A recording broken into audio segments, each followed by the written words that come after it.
My name is Alexia Martin, and today I will be welcoming all of you. Unfortunately, Adelaide is feeling under the weather, but again, welcome to the fourth session of the 2021 Arts Now Leadership Institute. Our session today is titled Building an Equitable and Inclusive Coalition. Our objective is to think critically together about who we are collaborating with, who isn't with us at the metaphorical table, and how we can make sure that our coalitions and spaces are inclusive and equitable and safe. So as we talk today about race, equity, and inclusion, I want to acknowledge that we are all in different places in this work and conversation. And wherever you are in the learning process, we are happy you are here and we are eager to learn together. So now moving on to our land acknowledgement. It's really important for us to take a moment to center race and equity in our conversation and work today to create an inclusive space. We want to acknowledge the land of Indigenous people that we all live, work, and stand on in this moment. So in the chat, I'm inviting you all to share your land acknowledgement. So you can either go to the number that is on the screen. You can text that number with a zip code. Or also we will put in the chat the actual link where you can find the land that you are on today, along with the PDF that we have created that has our full land acknowledgement on it. So I'll give you a moment to go ahead and drop those in the chat. But today I will say I'm grateful to the Tongva people, past and present, who have maintained stewardship over the land where I live and work.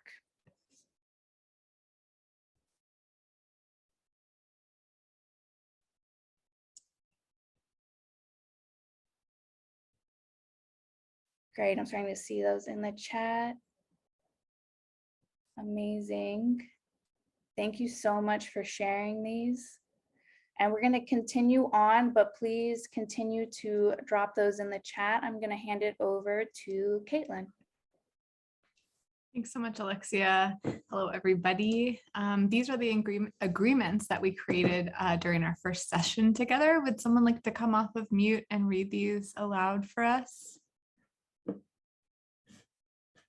Anybody in this space want to share?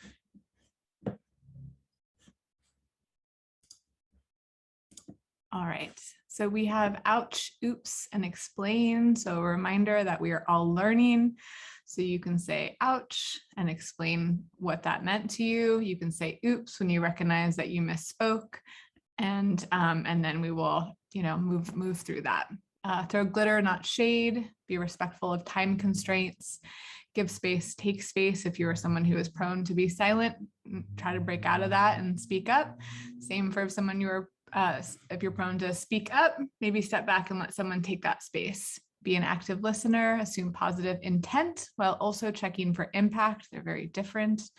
Know when to step up or step back. Show your kids pets. Thank you for welcoming us into your homes or workspaces. We appreciate that.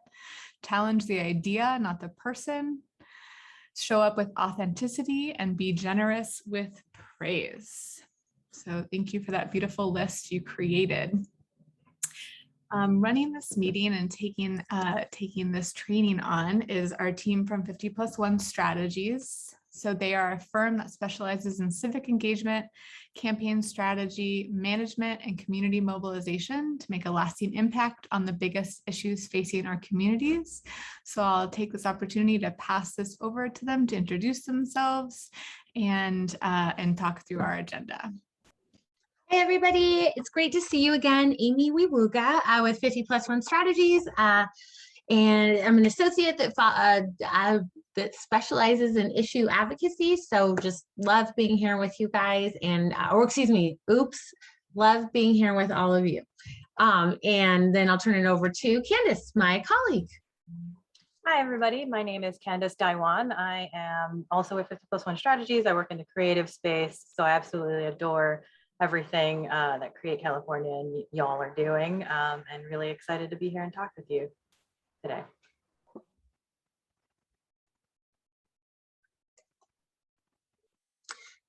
So today's agenda, we're going to overview the importance of coalitions and why how we create coalitions based on equity and inclusion.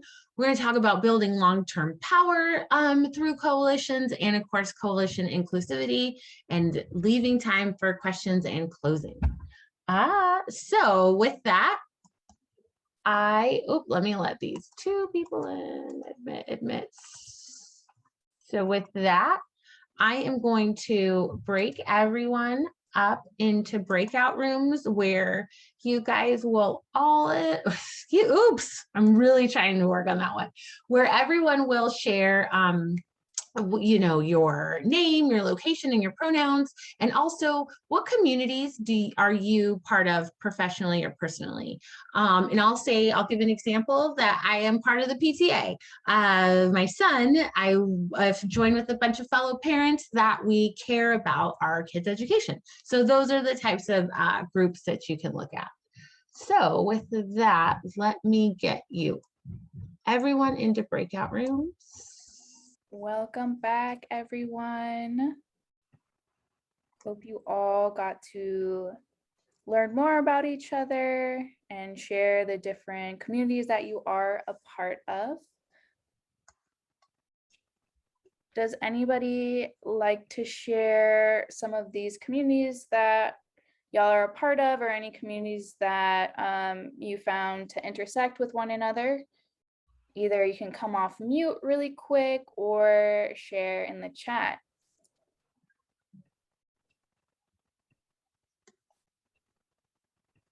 Dog lovers, you are not alone.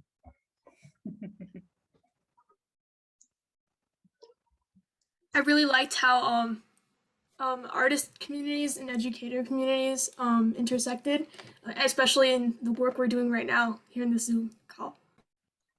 Yeah, definitely. Thank you, Isha. And then I see from Tara, artists and activist communities. Yes, absolutely.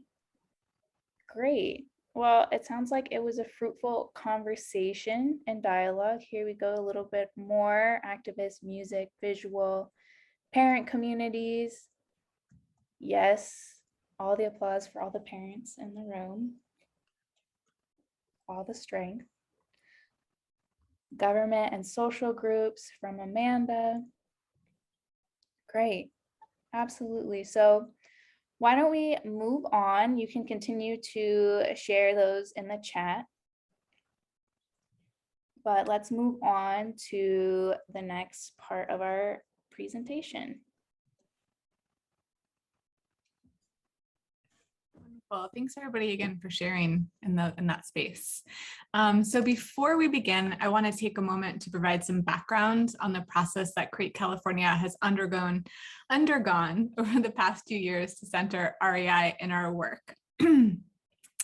As an organization, we recognize that within the current public pre-K through 12 education system, there is inequitable access to the arts.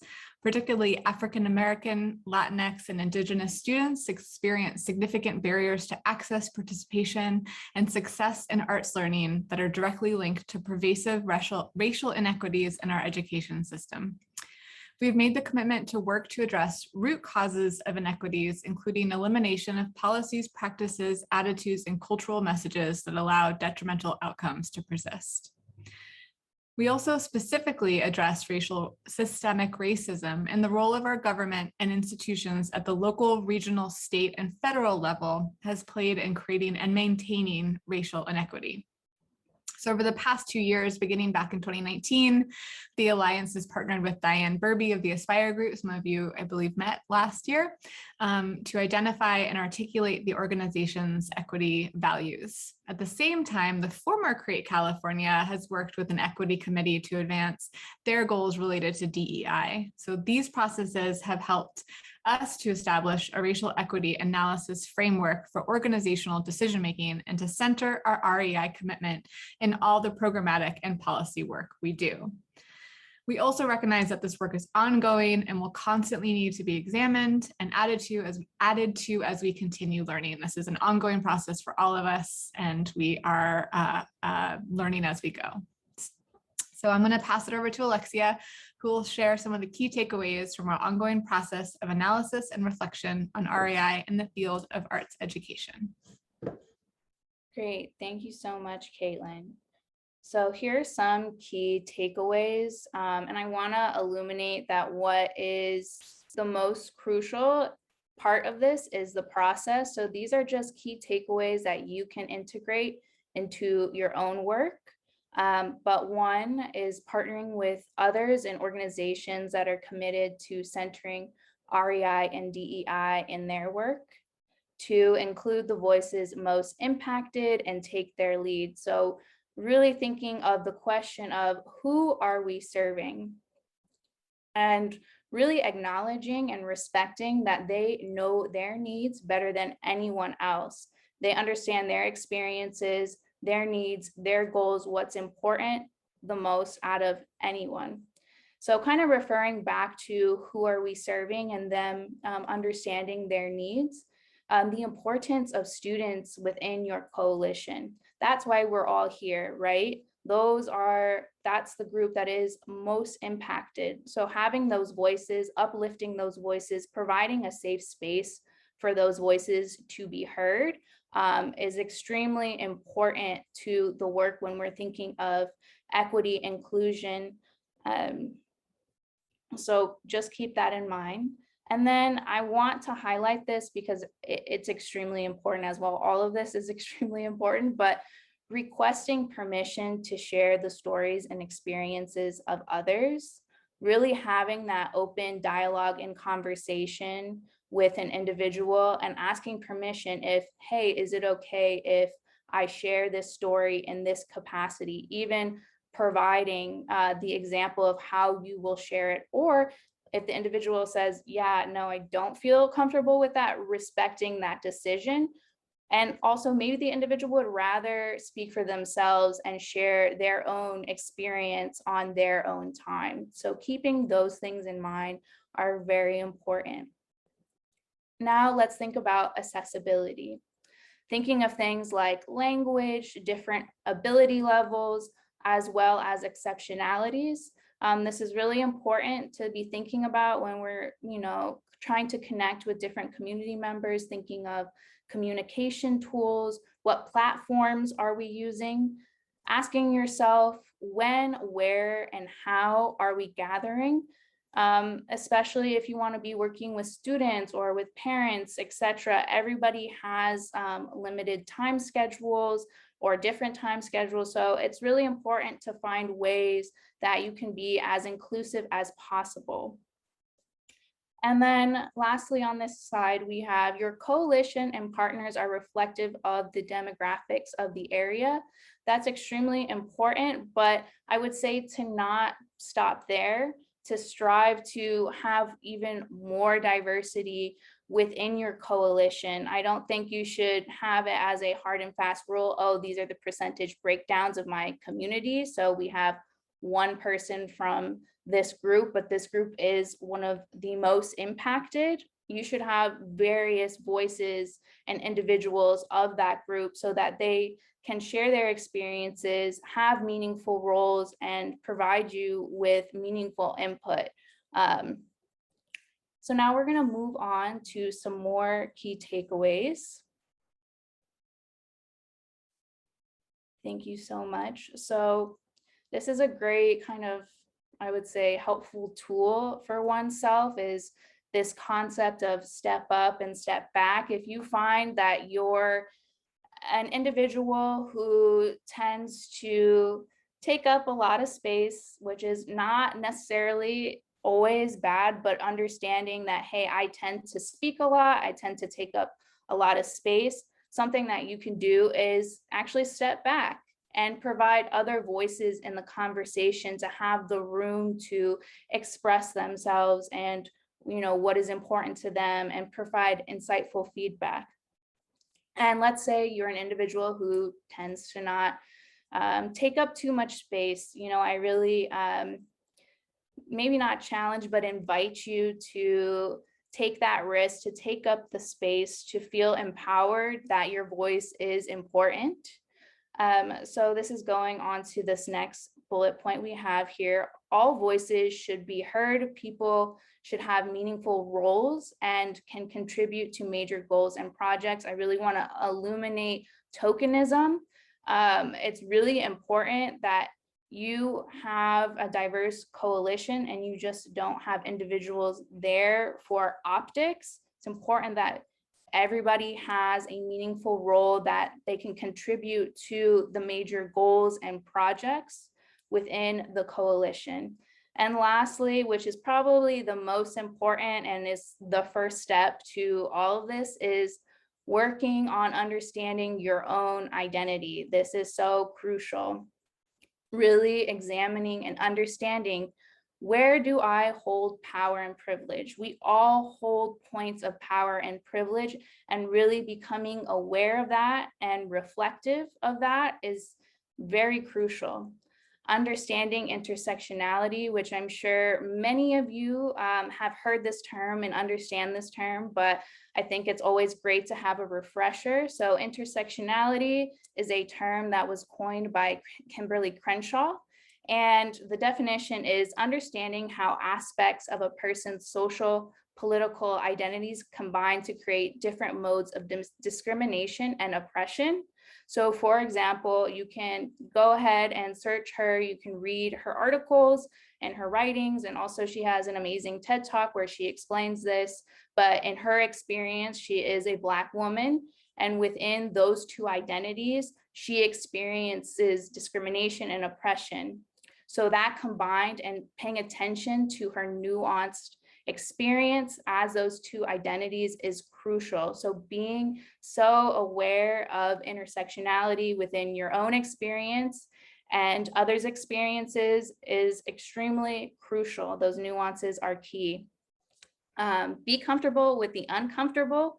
We are never experts, so just get used to that. Once you start thinking that you are an expert and you're great, no, please don't ever think you're an expert, because that's when the pitfalls start happening. So really having that learner's mind is key, and knowing that you will make mistakes. We all make mistakes. We are not perfect, and that is part of the process. It takes vulnerability, openness, and sensitivity and care to engage in this work and to really reflect on oneself. It is hard, but it is necessary, crucial, key work. So those are some of the REI key takeaways that you can implement in your own work and in your own personal life as well. So I am going to hand it off now to Candace. Thank you. Thanks for that very good primer for this. So first of all, I'm showing this graphic on the screen, and as you look at it, just know that right after this, we will be doing an exercise where you'll get a chance to like reflect on where, you know, how this affects you, where you might land. So just keep that in mind. So this particular anti-oppression power wheel is from the Canadian Council for Refugees. Designs like this wheel help us understand our privilege in the same way that Alexia was just speaking about, and gives you like a more visual, for those of us that are visual people like myself, it really helps me place myself and understand how your privilege is related to both your identities and how that relationship is to the oppression and other people's identities. Note, just like Alexia was talking about, no person is only one thing. You may also have differing levels of privilege in each of these different spokes. What appears on this wheel and how close to the center may also require context. So for example, this is a Canadian created wheel. So under language, French speaking appears in a way that may or may not appear for one created specifically for our work here in California. And then the base way that this works, and obviously everything requires a lot more context and a lot more nuance, but this is a really great, more simplified guide. The closer that you are to the center, the more privilege in general that you have. In some ways, this also means that as you are closer to the center, figure out the right way to use that privilege to help those in the outer parts of the wheel and other different spokes, in just the same way that Alexia was saying. So I think this goes really hand in hand with a lot of the guidelines that she had laid out about centering other people, making sure that the voices that need to be heard get brought in. And just, I find this very helpful for me because I love imagery that helps me see like how power dynamics move in and out. And then also know that these are always evolving. One thing personally for me, I find myself on the disability spoke. And I've been noticing how the accessibility advocacy community, for example, has begun including those with like non-permanent disabilities, chronic illnesses, and how do you place yourselves in these communities? How can you be an advocate for these communities and still recognize that even within that community, you are not the most, you still have more privilege over other people in the community that may have been doing the work for decades before you came along. I also put a link directly to this specific anti-oppression wheel, but also note that there are lots of different versions of this, and I highly encourage you to check out like different organizations' versions of these. And I will pass this back to Amy. We'll do our activity.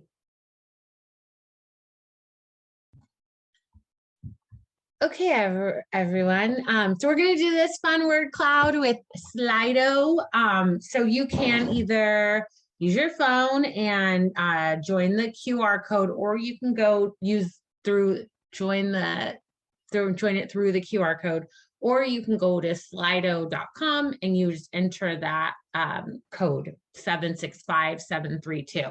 And please share, and this is anonymous, 3 identities that resonate most with you. So yeah, everyone give it a try, and then we'll see everybody's anonymous identities. I'm going to do it too.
That's great. Keep going. College educated citizen, white woman, transitional middle class, female, chronic illness, community organizer, woo woo, Christian, white, activist, woman of color, able-bodied, learning disability, grew up in the suburbs. These are great. These are great.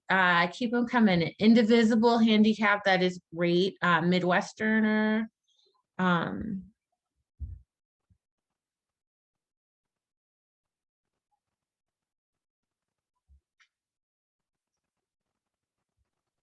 I do want to say, as the words get bigger, we can see how our space is being shaped up and what identities are most present in this space. And I think that's really important to think about and to start questioning and thinking of how these perspectives shape our work, maybe what are our blind spots, things like that.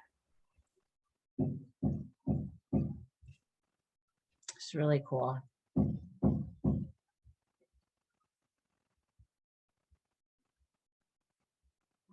There's some great, we have Jewish, we have gendered, that's a great one, or that's great to point out. Black woman, Filipina, nurture, it's beautiful.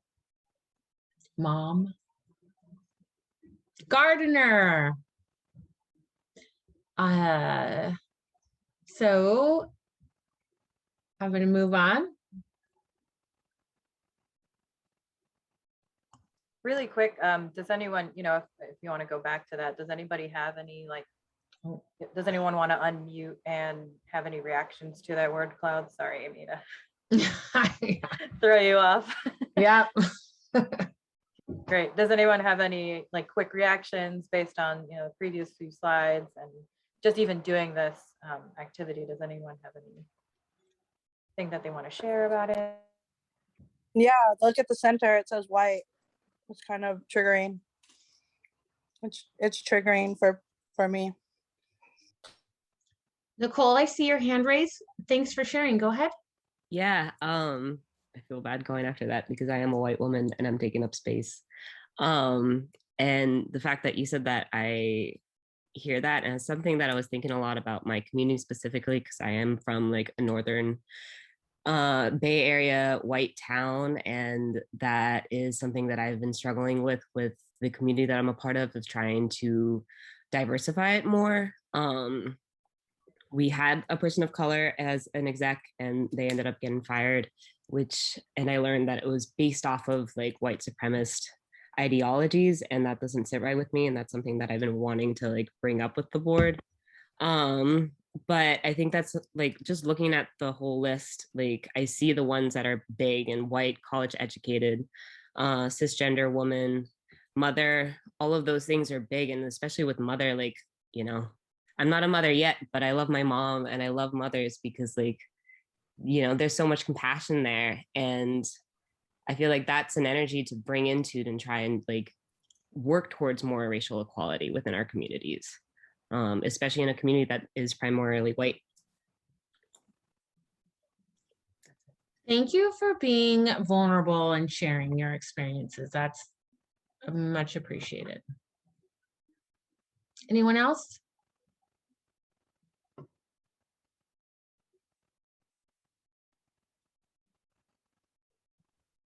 So I have Indy's comment in the chat. This group reflects a lot of established arts education leadership communities who are executive directors on the board, program directors, etc. This group equals this word cloud. Yeah, absolutely. Absolutely. And it's interesting when we're thinking of the work that we're doing and who are the leaders of this work and whose voices and experiences and perspectives are missing. So I think this is a lot to think about and a lot to also put in action in regards to change and who we are serving. Is there anyone that has their hand raised? There is. Okay, yes. Go ahead. Hi, yes. Hi, everyone. Indy, I'm so glad Indy put that in the chat. I was thinking the exact same thing. If you look at studies about not just arts education, but the arts sector and nonprofit sector in general, it is predominantly cisgender white women that are specifically in leadership. And often, especially with large, predominantly white institutions, there will be a cisgender male at the very, very top. And I come from a specific performing arts background where dance specifically, where that was traditionally and routinely the case, always a man at the top.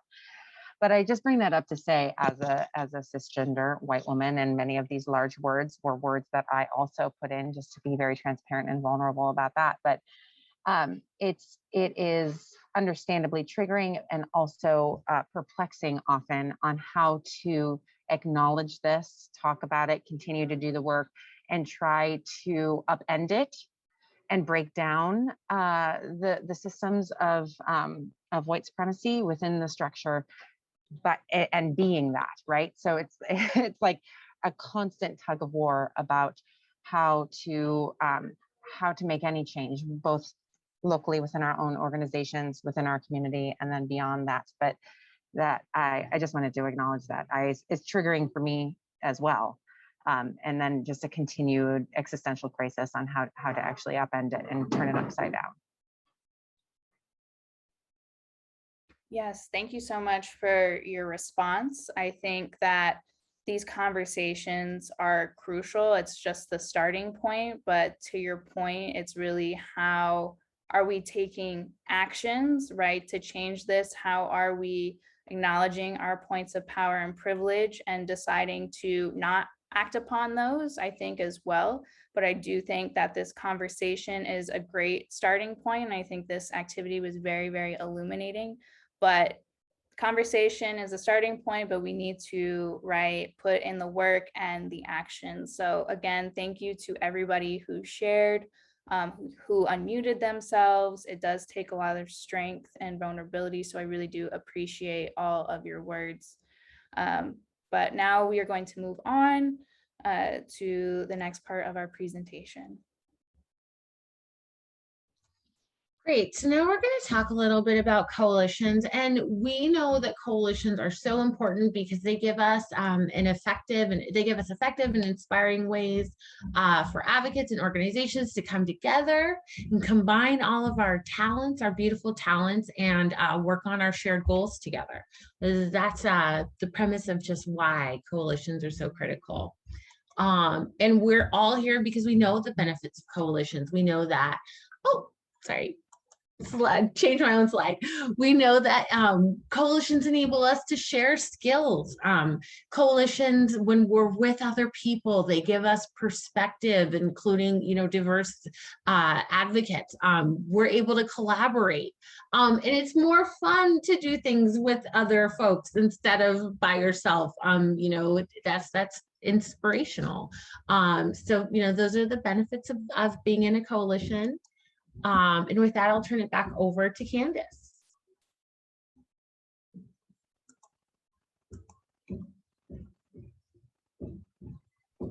Sorry, Amy. Give me one second. So again, partners are what make a coalition. So we're going to walk you through how to make that initial outreach. So if you go to the next slide. Yes. So this we're going to do another breakout room, and we're going to drop a link in the chat. Thank you, Candace. So what we're going to do is where do you start? How do you bring people in? We're going to create a recruitment email. So the link that Candace is going to drop in the chat has a template, and then which you see on the screen. So we've done the big parts of filling in kind of the boilerplate in the standard language that we use. And then the yellow is for everyone on your team to fill in. And you'll see that the key actions, we gave examples. That is, though, for the bullet points for everyone to fill in. So go to the Google Doc in the chat and find your room number. So your room is 1, 2, 3, and fill in the section under your room number. Does anybody have any questions? Feel free to unmute yourself. Otherwise, I will take everybody back to the breakout rooms. Great. Hi, everybody. Welcome back. So based on everything that we've talked about, I think one of the key elements of what work you are doing is building an inclusive space. So as you probably know, like art is often tied with the culture, history, religion, region, and general preferences of the communities that it comes from and that it is presented to. It's important to acknowledge coalition members experience art in very different ways and may bring their own history of different arts in different ways. And that's really great because it tends to lend to diverse perspectives, and not everybody knows all of the different art histories of different things, or they have different experiences with the same art piece that maybe somebody else has and has different reactions to it. So, and it's wonderful, but it also makes centering inclusivity in your coalition critical. As we move into inclusivity promising practices, it's important to remember that we are all still learning. Cultures are vast and beautifully complicated. Some cultures have, purposely been stamped out or put away and not been taught in the same way that other cultures have. And I think it's really important to recognize that. And we're all we're all discovering new things. And I think one of the wonderful things that the internet has brought us is the ability for people to find out about different cultures that maybe they didn't hear about, and ignoring all the negative things that it can bring. It lets people find out maybe the true history of some pieces and whatnot. No, thanks for moving on. And we must remember to give each other like space and grace as they are learning. Maybe they're discovering something for the first time, maybe that you've known for a while. So inclusive language is really important, and it aims to avoid offending somebody or making somebody not feel comfortable in a space is really ideal. And so try to avoid expressions that imply that something is the default, for example, that someone is the default. And you want to avoid language that implies ideas of people are like that reinforces sexism or white supremacy and otherwise biased, prejudiced, or degenerating. And I think every day there's more and more language that we're finding out may have had roots in white supremacy or other nefarious roots, and just learning that and trying to remove it from your language. One example, not from the art world that I worked in, for example, in the racial justice world and working with formerly incarcerated people, and just removing the words like felon from my language and everything that we do, and using terms like that instead, and finding out what those terms are in your groups are really important.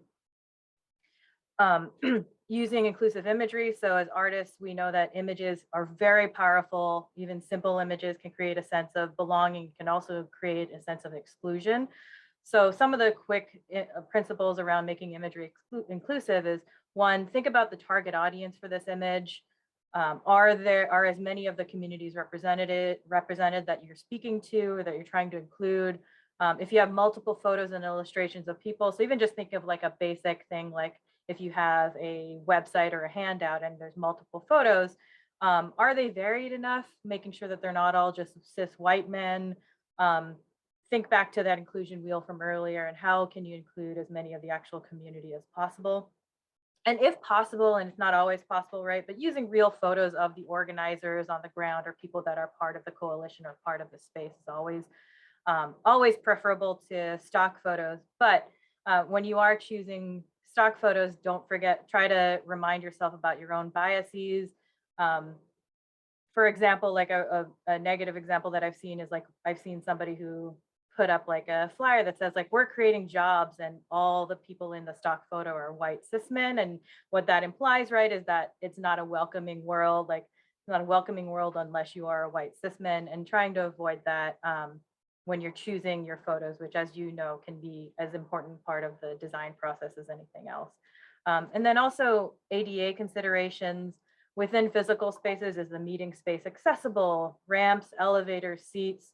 Are there a need for translators? Is there room for wheelchairs to move around? Are the seats low for people who aren't able to stand up? You know, basic things like that.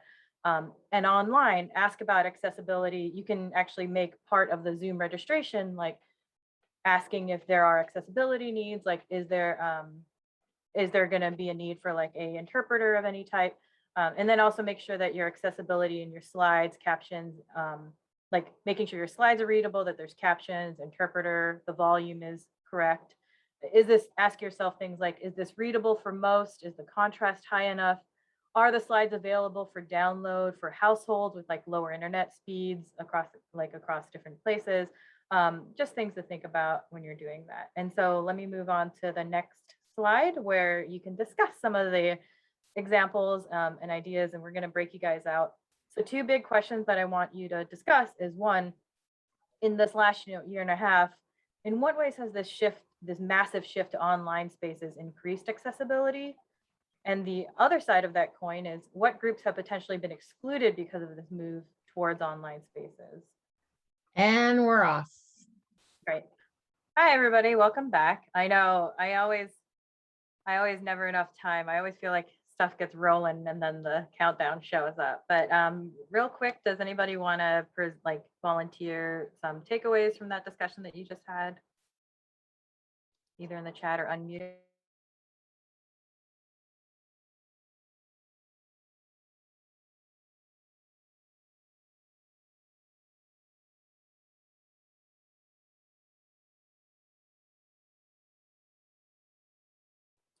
Any answers for, how about the first question? How, in what ways has it increased accessibility, and for what groups? Or great. Yeah, it wasn't necessarily that you had to have negatives. If it was more positive than negative, that's fantastic. Privacy is a big issue. That's a good flag, like, you know, increased accessibility for people with transportation challenges, students, but privacy is a huge issue, right? And like more accessibility for people with, I'm assuming, Connie, do you mean like with people that have tech versus low tech?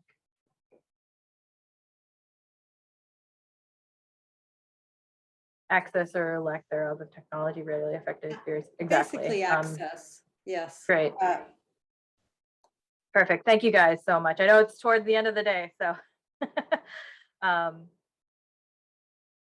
awesome. Yes, I do also love that more people are able to get into different things and they don't have to travel as much. I think that's a huge plus. Great. So let's move on to the kind of the last leg here of our discussion today. So this next, we're talking about coalitions in action. So one, you know, what are some of the key ways that you can start doing this? Setting up equitable, you know, coalition dynamics will be your coalition's key to long-term success. So to do this is one, you have to have a shared vision and you have to know what that shared vision is. So take your time and really articulate it. You know, if you have to come up with it together, I think it makes it stronger. And it will serve as a way to recenter your group and help maintain focus and momentum. And you can really take that shared vision through everything. Like, what is this event for? How is this event going towards our shared vision? Setting up goals, setting up everything. It helps with the clear communication of goals and priorities. And it can help speed up the decision-making process as well. Like if you're in between a few big decisions, choose the one that is it will get you towards your shared vision first and foremost. And I also find that even at the beginning of a meeting, reinstating what that intention is, or when there's confusion, especially like in art pieces or in any kind of design, a lot of times I'll go back and be like, hold on, let's step back. What was the intent of this? And how is it going to help us with our shared vision? Group agreements. So setting up group norms similar to the meeting agreements that we had today. Co-creation, and this is where the coalition, you are getting big buy-in, right? And you're having people be a part of the idea process, be a part of a lot of the process, and they feel like because they actually had their voices heard and they see it in action, it really helps them feel like they're part of the coalition. You know, groups of volunteers may not always get consensus, but co-creation can really help the entire team feel heard, regardless of what level they are in the group. And then having the shared leadership, kind of the same thing, but, you know, does it need to be just one leader? Is it something that can the burdens of leadership be shared? Can the shouting out of leadership be shared? And that kind of also goes into recognition, always recognizing, you know, I think anytime that you work in the advocacy space, wins are unfortunately rare. And I think anytime that you have a win, regardless of size, really shout that up, recognize people that have been helping in the coalition with small, big wins, everything. I think that really helps out, and take the time to we all deal with such negative things all the time, and a lot of advocacy has to deal with so many negative spaces and fighting against oppression and whatnot, that recognize just even small shout outs at the end of the week maybe, or at the end of the meeting, are always welcome. And you never know how far a small shout out will go. And I think everyone in this room can probably think about a day that they were having a really bad day and somebody just said thank you about something, and that totally changes it and changes your perspective on everything. And I think that can really help build up your coalition. So those are just some small tips that we have that you can kind of take with you. And with that, you know, we wanted to say thank you for being present and for the wonderful discussion. And I love those of you, especially those of you who are part of the chat and unmuted yourselves and really dove into the different breakout rooms. So anything else from Alexia or Amy or Caitlin? Yeah, definitely. So we do have a little bit more limited time for questions and answers. And we also want to remind you of next week's session as well. But I want to open it up. If there's any questions that anyone has, please feel free to unmute yourself or drop in the chat. You can also email me as well. My email is alexia@createca.org. But yeah, I just want to open that up. If anybody has any questions. Great. Well, I don't see any questions right now, so maybe we can move on to the reminder slide, and anyone that thinks of a question later, please feel free to reach out to me. So next week, a little slight change. Our action planning workshop is going to be on Wednesday, September 29th at the same time, 3:30, same place. So we hope to see you there. Again, thank you so much for the fruitful discussion and the participation. It's been amazing to be in this space with all of you. So thank you so much for being here.